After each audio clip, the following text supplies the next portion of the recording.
Tell me again, why do we call it core group and not a Bible study? Jeremy, why do we call it a core group and not a Bible study? Okay. So he said because there might be negative connotations. There might be things that people bring to the table with that. Basically, we're trying to define what we're trying to do. We don't want it to be defined by something else. We want to define it ourselves. So what should occur in a typical core group meeting? What are the basic aspects of a healthy, productive meeting of sharing, learning, and growing in Christ? Listen to me, everybody that was in IU Chi Alpha, especially, and the rest of you. This is important. Not everybody who's in the room had this experience in their core group that we're about to go through. I'm encouraging and challenging you to go beyond even your own experience, okay? Go beyond your comfort zone as you get more and more into the school year. So the first thing on there is worship. And before I get into this, the way we're approaching it is if we didn't have a main meeting, if this is your philosophy, if we did not have a main meeting in Chi Alpha during the week, which means everybody's coming together, we're doing worship and whatever, all this stuff. If we didn't have that, could your core group meet all of the needs of the people in your core group? You guys understand that? Could that be church for you? Are you praying together? Are you worshiping together? Are you doing all these things? Okay? So that's what we do when we come together is worship, correct? So in a core group, worship could be anything from conversational prayer and a song to expressing adoration for God and other creative methods. No doubt your worship experience will be determined by the style with which the individual members feel comfortable. Whatever expression it takes, worship is a time to transition from the concerns of the day to coming together with other believers to praise God. So, I don't know if it's an awesome idea for every single core group leader to learn how to play guitar and lead their core group in worship, okay? However, I think that could be really cool. And I know some of you guys are like, no, it can't. But I'm telling you, I think it can. We went on a men's retreat whenever I was at Florida State. We probably had about, 15 guys there, 20 guys, something like that, just guys. And we did worship with a guitar every night. It was one of those were some of the most powerful worship times that I ever had. Why? Because those guys had been vulnerable with each other. They'd been open with each other. And now they were worshiping together. I mean, it just doesn't get more deep than worshiping God together and breaking through all that stereotypical stuff and all the prideful stuff. So I want to encourage you to be willing to go outside the box. However, it could also just be writing something down, that week you want to praise God for it, and you want to share with your group, and then you guys want to pray together and just thank God for what he did. That could be something that you could do. So B is content in your blank. From worship, we now move to the study phase. So it's appropriate time to have discussion-based study of either a book of the Bible or a spiritual topic. Whatever material is covered, some principles in this interactive time are important to remember. The first one is the content phase should have a primary goal of calling each member to a personal application. And then the second thing is the teaching should be done in discussion mode and not in a lecture style. Really, really hard. You know what's easy is just reading it off of a sheet of paper, okay?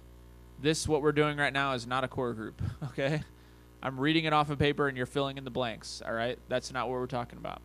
One of the things Jonathan told me that is really important that he was learning in his process as a core group leader is asking good questions. Asking good questions is not a natural thing, okay? Reading a Bible verse and being like, what do you guys think about that? I mean, that's pretty easy, you know what I mean? And we do that a lot, I ask kind of dumb questions sometimes. Even this weekend, probably, or this week, I've done that. So in D groups, there were times where I asked questions, I'm like, what am I expecting in response from these people, And I think learning from those experiences and recognizing, man, there are questions out there that I could think through and really have something to ask. And we have some resources for you along that line too. But that's really important because the whole thing is, are people engaged? Are people discussing what's happening? And are you engaging everyone? So C, like going on that, is sharing.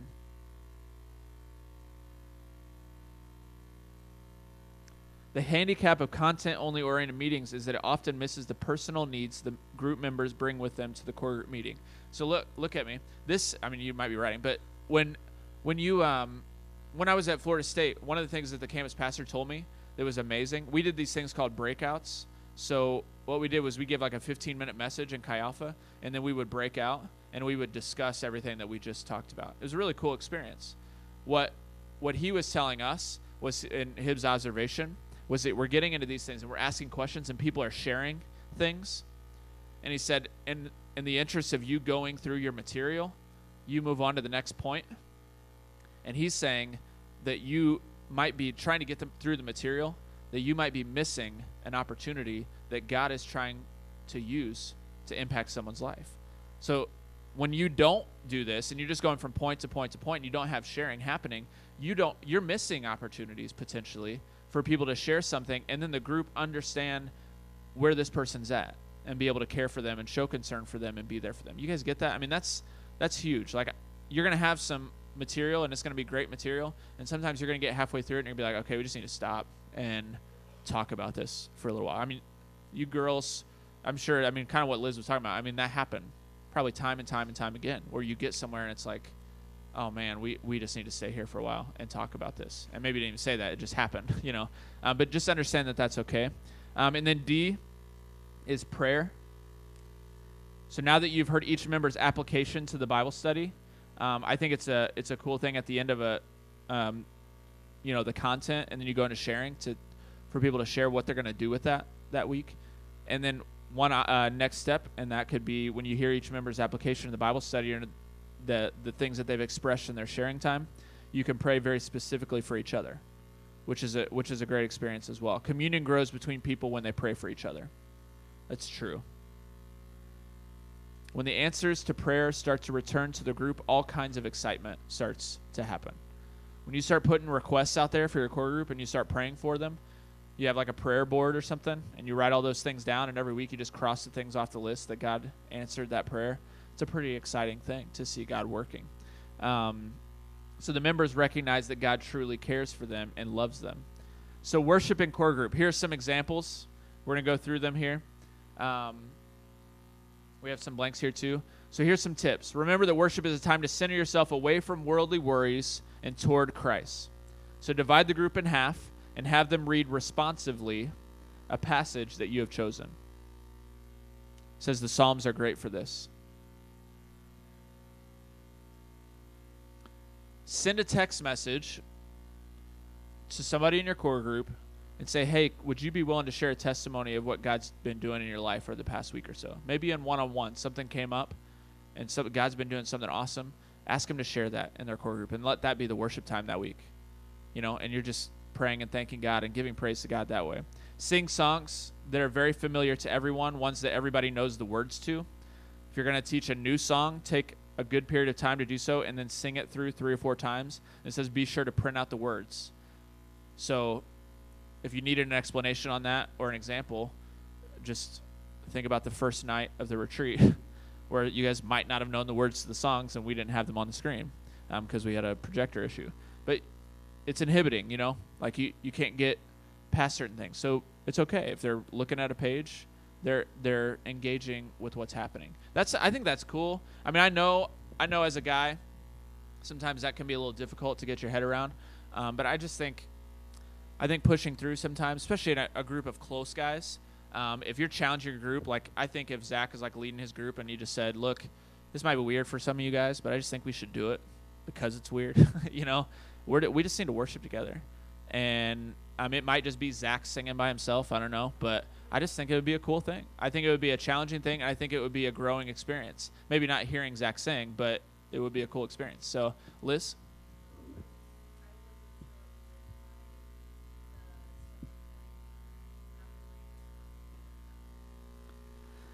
That's a good question. I think what I would say is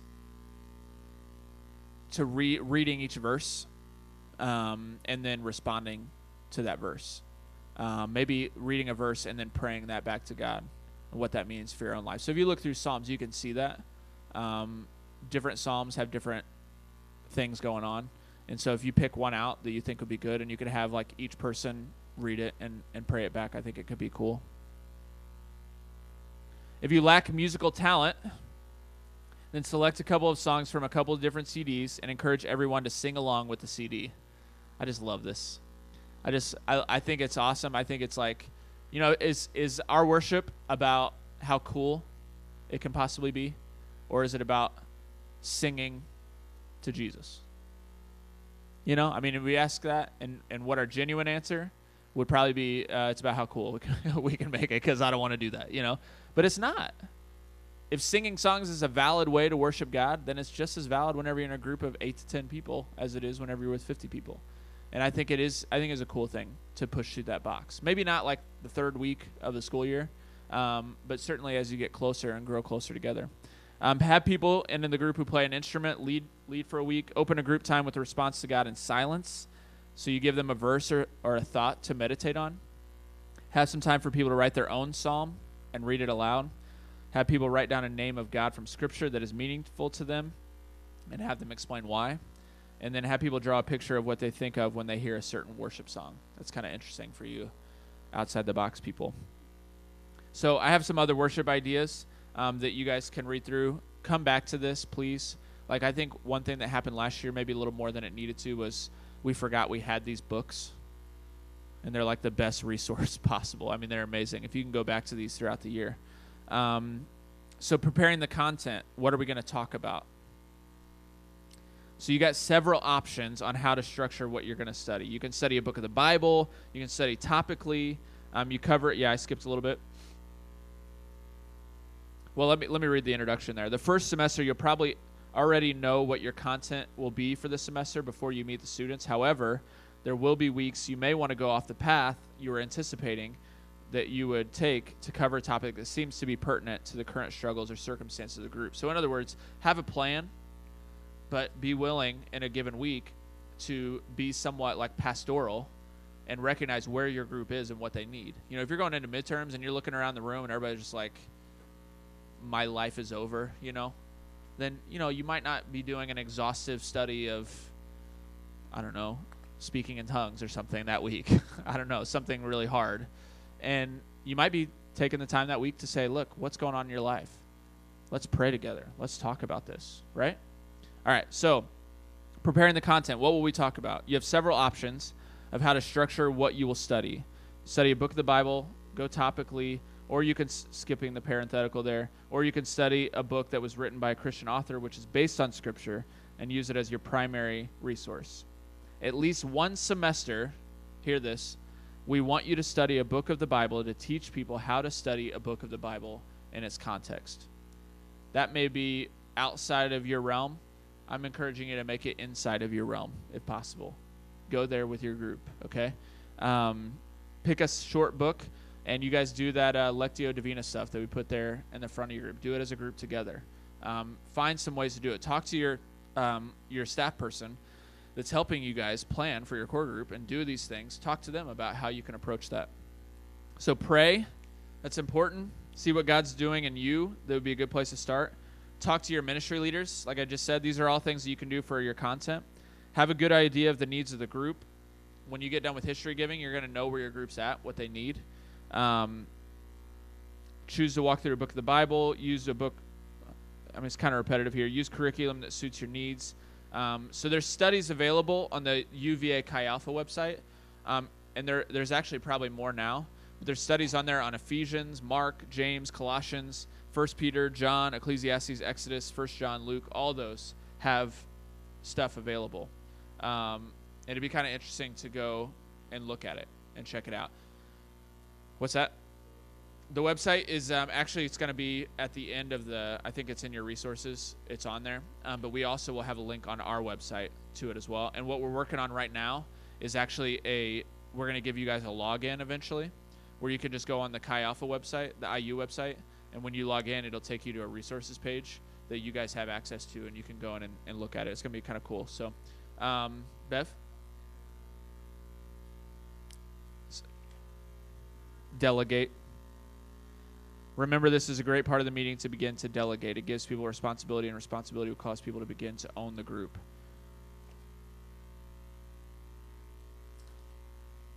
How do I prepare the material? The secret of the Bible study is knowing how to ask good questions. Remember we talked about that. There are observation questions. What is the text saying? And if you want to know more about this, look at the resource we put at the front of your binder.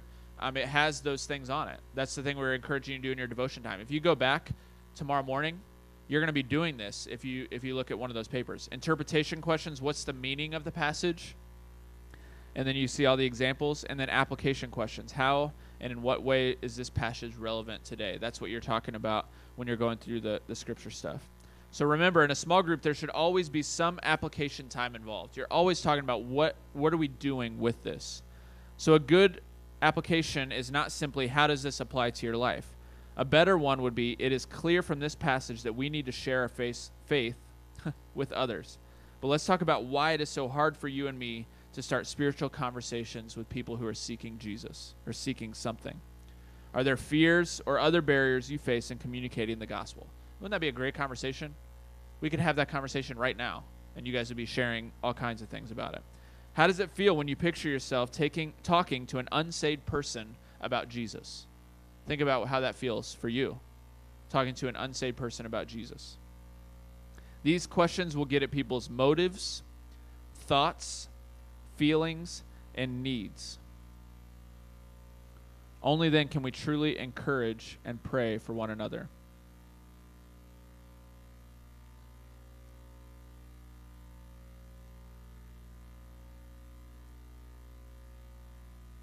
So what we're going to do is I'm going to skip through some of this stuff here, but I want you to recognize you guys are about to sit down with your core group leader at some point, and you're going to talk through what are the first 4 weeks going to be about. What do we want to go through a book together in the first semester, which is what we talked about wanting to do.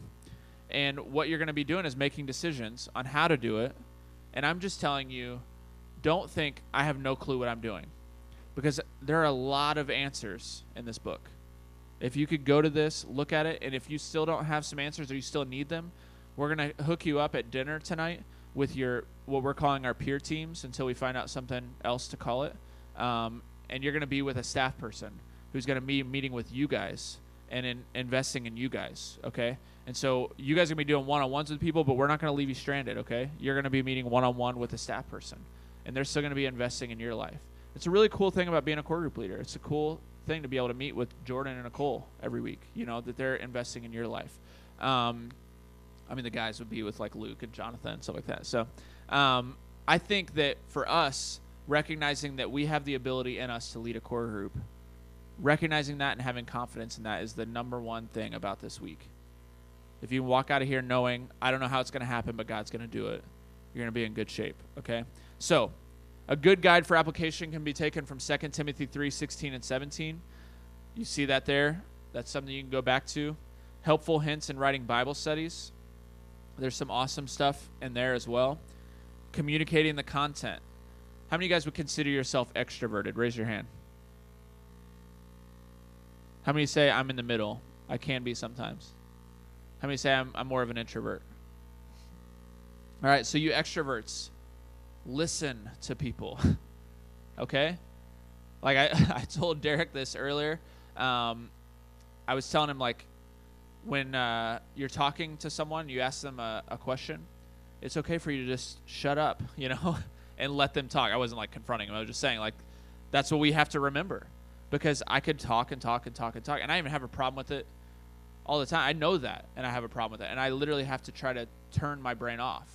And don't think, by the way, if you're an extrovert, that people don't notice that you don't listen to them, okay? Because they know. they do know that you don't listen, or that you're thinking of what you're going to say in response while they're talking. Seek information and opinions. So you guys are okay to call people out by name and ask for information and their opinion. Sometimes we're afraid to do that, but that's some of the best things to do. You know what happens in a small group setting? If Tanner can sit there, the longer he sits there, if he never says a word, he's still good to not talk. And you guys will recognize this. There's some psychological thing to it, that whenever I involve myself in a group conversation at any point in time, I'm infinitely more likely to continue to be involved in that conversation because I've opened my mouth and now I'm connected to it. and it's tough to like reel back in for me. But that's true of introverted people as well. I understand for some of you guys being put on the spot is like a little bit, but you also understand that if nobody ever did it, you might not ever talk. And so that's okay for you to do that in your core group, to pull that out of people. Sometimes you might just be interested in someone's opinion on a topic, and it's a good opportunity to bring that out of them. That's okay, is what I'm saying. Clarifying. So when somebody says something that is vague and you have no clue what they just said, like follow up on it. That's okay, and it'll happen. I'm not sure what you meant. Could you please restate that? Or if they say, you know what I mean? They'll be like, yeah. Be like, no, I don't know what you mean. Could you repeat that? Like, do it in a gentle way. But paraphrasing is a way of listening. You're re-saying what they said. Justifying. Somebody says something and it's like, no, that's not right. Don't be passive aggressive, with this example here. But where do you find that in the passage that we're studying? Like, challenge them to go back. Even if they're right, say, where do you see that? Can you explain to me how you got there? Redirecting. When a group member continues to address all his questions and comments to the leader rather than the group, say, Tom, what do you think about Mary's last question? That's a good way to do it, even though we're in gender. Yeah. So number 7, extending. This involves expanding a line of thought. Does anybody else have anything they'd like to add? That's open-ended.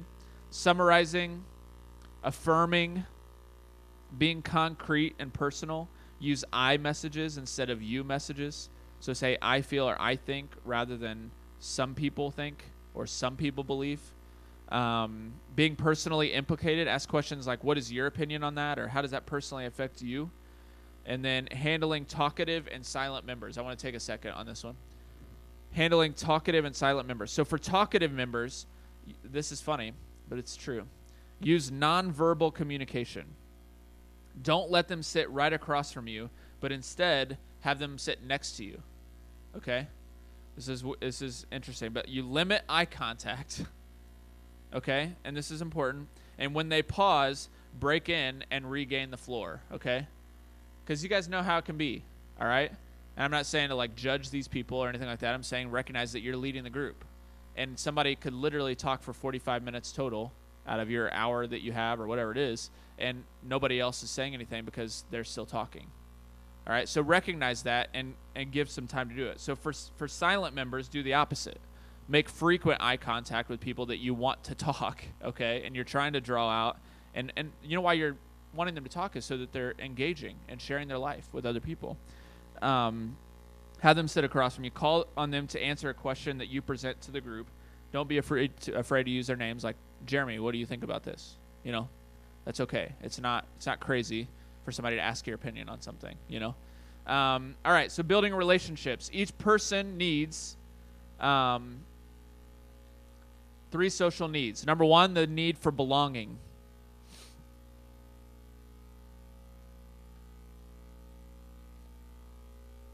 The need for acceptance. And the need for significance.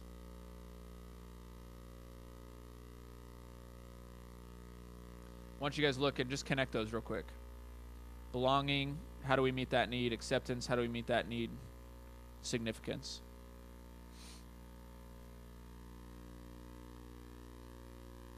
This is a lesson, I talk about the extroverts, so I was talking about me and Joe having that conversation before. The 5 levels of sharing.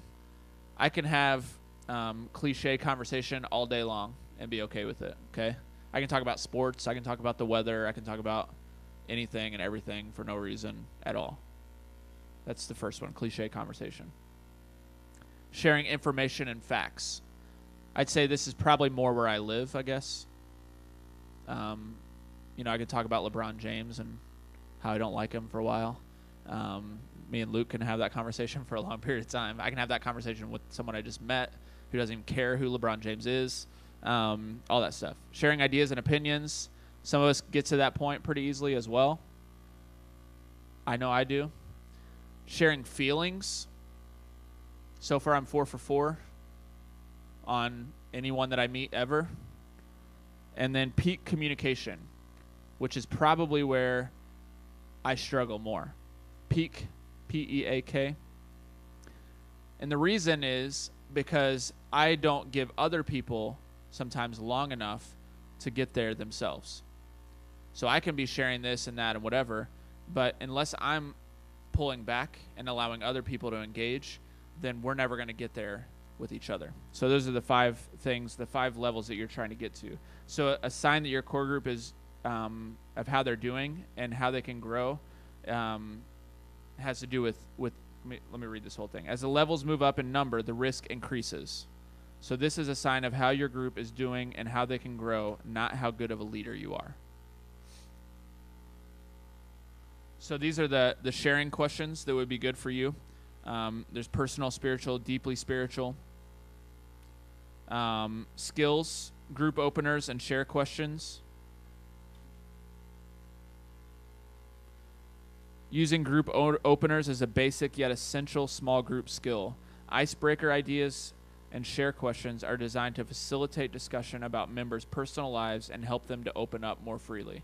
That's what I was saying about when somebody engages in any type of conversation in the formal group setting is a positive because they're more likely to share in other aspects of it as well. That's why you do icebreakers. That's why it's like a standard thing that people do. So what's your favorite movie and why?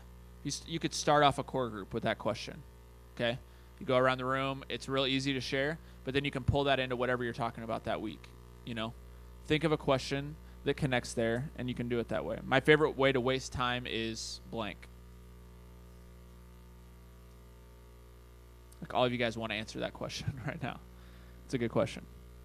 All right, so let's go down to atmosphere. It's the next section. It's just the next, yeah.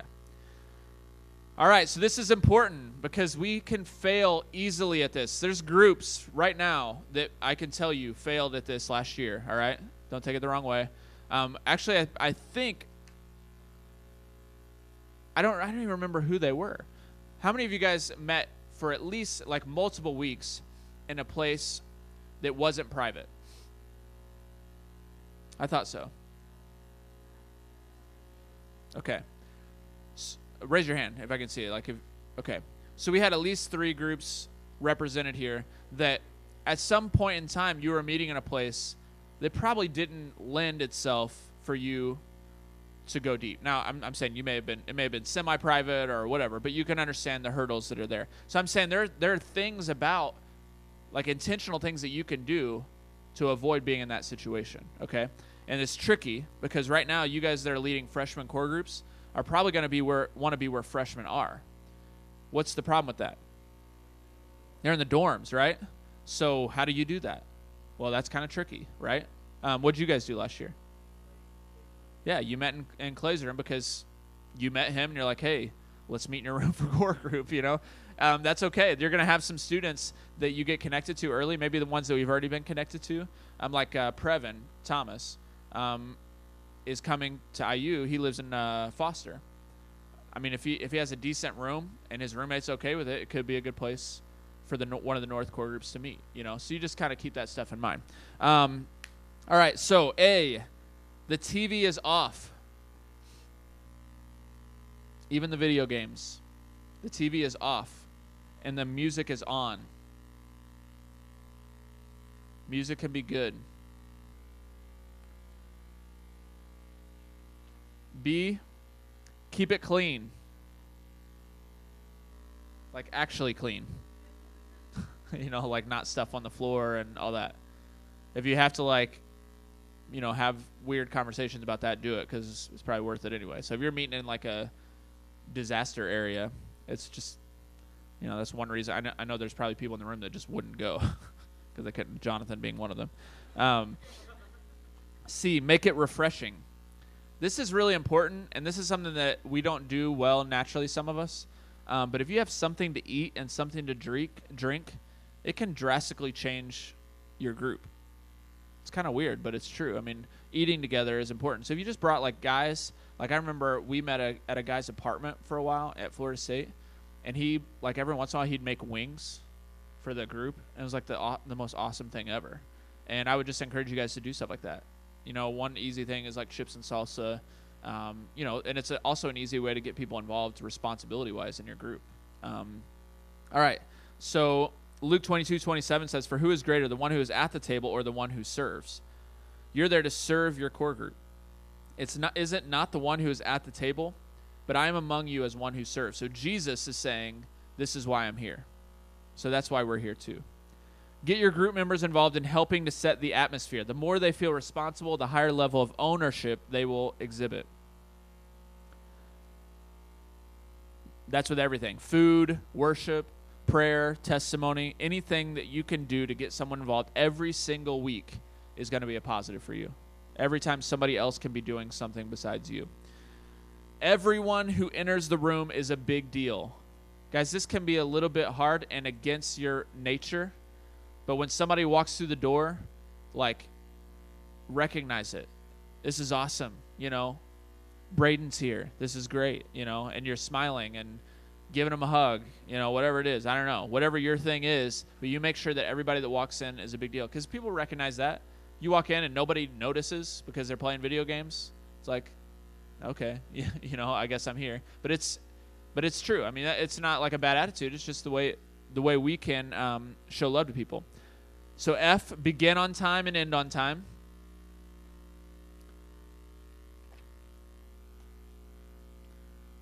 Next, make sure that there is consistency between core groups so that a level of familiarity can be reached. This will make people comfortable and more likely to share. In other words, you don't have to change it up nonstop. You can do different things week to week, but if you can keep a similar format week to week, it'll make people a little bit more comfortable. Obstacles to a successful core group atmosphere can include strange or low lighting. And this is true. I feel like we dealt with this a little bit at the Chi Alpha house because there's one light and it's pointed in a weird direction.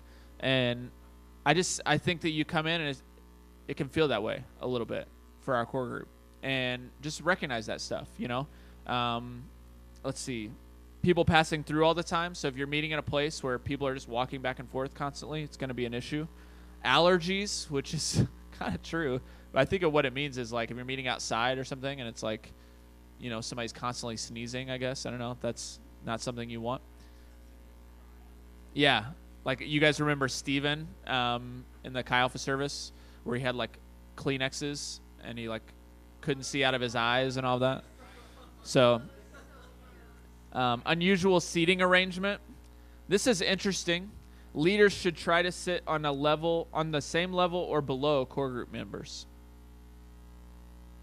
I can't hear you. What? Okay. So the reason that is there is because of what we talked about before, is that it's a visible sign of you giving them permission to speak and to talk, that you're not up here dominating over the group. So everybody sit on the floor. I'm going to sit in the chair, and I'm going to teach you something tonight, So apparently this has happened before. Oh, okay. So too much or too little space. So if your core group is happening in assembly hall, that might be cool, but might be too much space.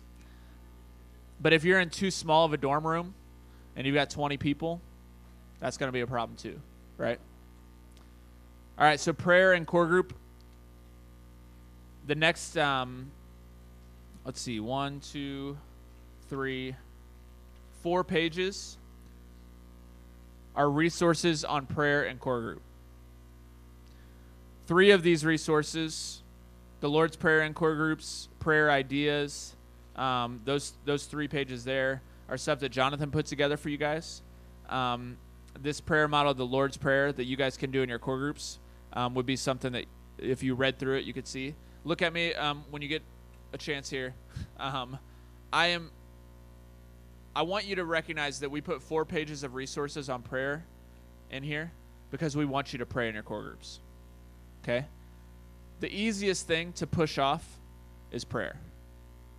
You can go through your lesson and you keep adding things and keep adding things and keep adding things, and prayer gets pushed off at the end. It's like, oh, we're an hour and a half, it's over, So make it a priority and look through these resources. And in your first 4 weeks, find ways to little by little make prayer more and more of a priority. So when you plan out those first 4 weeks, use some of these things to do that, okay?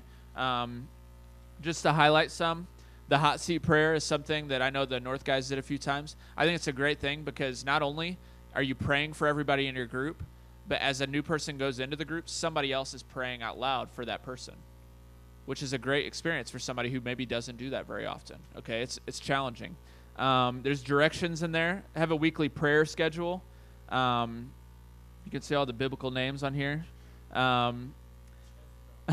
We're praying for Jezebel this week. A weekly prayer schedule is a great way to develop a habit of praying for one another in secret. So what you do is you take a name and you say, I'm praying for you this week. You know, and you guys have a schedule together. A prayer board, which is what we talked about earlier. And then a prayer walk, which means, like, let's say you guys meet in, the central neighborhood. Maybe you go to every single dorm in the central neighborhood together, and you stop and pray together at every dorm. It's just a way that you guys can work together as a core group. All right.